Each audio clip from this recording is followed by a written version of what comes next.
மெதுவாக கேள், இது உனக்கான அருள் வாக்கு. உன்னை தேடி வருவது இது 7வது முறை.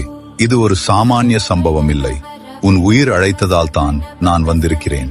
ஹனி, பல நாட்களாக மனதில் சுமை வைத்திருக்கிறாய். யாரிடமும் சொல்ல முடியாமல் உன் உள்ளத்தில் மட்டும் வைத்துக் கொண்டு தவிக்கிறாய். ஆனால் இன்று அந்த சுமையை விடும் நாள். நான் சொல்வதை நம்பு. நீ இழந்தது வீணாக போகவில்லை. அது உன்னை வலிமையானவனாக மாற்றியது. இனி வரும் நாட்களில் நீ எதிர்பார்க்காத வழிகளில் நல்லது நடக்கும். உன் வாழ்க்கையில் ஒரு புதிய தொடக்கம் ஆரம்பமாகிறது. நீ அடிக்கடி என்னாலா இது முடியும் என்று நினைக்கிறாய். ஆனா நான் சொல்கிறேன், உன்னால் முடியும். நிச்சயமாக முடியும். இனி பயப்படாதே. உன் பாதையில் நான் இருக்கிறேன். நீ விழுந்தாலும் நான் பிடித்துக் கொள்வேன். ஒரு விஷயம் மட்டும் செய். உன் மனதை அமைதியாக வைத்துக்கொள். ஒவ்வொரு நாளும் ஒரு நிமிடம் கண்களை மூடி உன் உள்ளத்தில் உள்ள ஒளியை உணர்ந்து பார். அதுதான் நான்.